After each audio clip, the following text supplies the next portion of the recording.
My name's Carl, and the day my girlfriend said she wanted a break, I laughed because I thought she was joking, but she wasn't. Her exact words, I wasn't getting the attention I wanted. That sentence broke something inside me. I didn't know it then, but that so-called break was just her way of making room for someone else. And what I found a week later shattered every ounce of love I had left. When I first met Maya, I thought she was the most radiant person I'd ever seen. She had that kind of smile that could pull you in from across a room. And when she laughed, it felt like the world paused just to listen. We were both in our mid-20s, young, hopeful, and wildly in love. At first, our relationship was everything I ever dreamed of. Constant texts, late-night talks, and spontaneous road trips. She'd call me her safe place. And honestly, she was mine too. But after about a year, I started to notice something changing. Her tone when she talked to me grew colder. She stopped asking about my day, and those good morning messages I looked forward to, they disappeared like they never existed. I thought it was just a phase, maybe stress or burnout.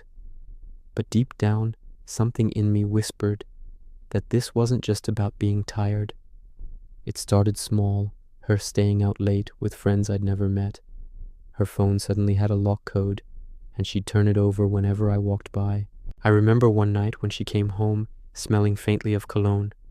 I asked, "Maya, whose scent is that?" She rolled her eyes and said, "Oh my God, Carl, stop being insecure." That word, insecure, made me feel like the bad guy for even caring. So I stopped asking questions, but the silence between us grew heavier and she grew more distant. Then one evening, she sat across from me, eyes avoiding mine, and said softly, "Carl, I think I need a break. I wasn't getting the attention I wanted." I remember sitting there, numb.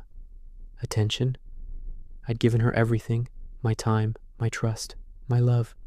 But to her, it wasn't enough. 3 days into our break, she stopped answering my calls. Something inside me screamed that something wasn't right. So, I drove past her apartment one night. Her car wasn't there. I waited, and at midnight, she pulled up, not alone.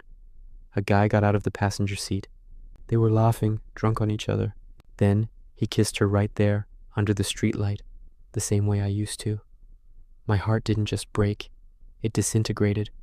I wanted to yell, to confront her, but I couldn't move. I just sat in my car, frozen, watching the person I loved become a stranger in front of me. The next morning, I packed her things and dropped them at her door. No note, no goodbye. A month later, she called me out of the blue. Her voice trembled. "Carl, I think I made a mistake." Apparently, her new guy had cheated on her with someone else from their friend group. I could hear the regret in her voice, the shame she tried to hide. She said, "Can we meet and talk?" So I agreed, but not to reconcile. When we met, I looked her straight in the eyes and said, "Maya, I gave you all my attention. You just weren't looking in the right direction." Then I walked away, calm, collected, and free. That was my revenge. Not anger, not payback. Peace. The one thing she could never take from me again. It took months to heal, but eventually I realized something powerful. You can't pour into someone who's busy drinking from another cup. I stopped chasing closure and started chasing peace. Now, when I look back, I'm grateful she left, because her leaving made room for my strength to grow. Sometimes, losing them is the start of finding yourself. Subscribe to SilkMirror for more real-life stories of heartbreak, revenge, and transformation.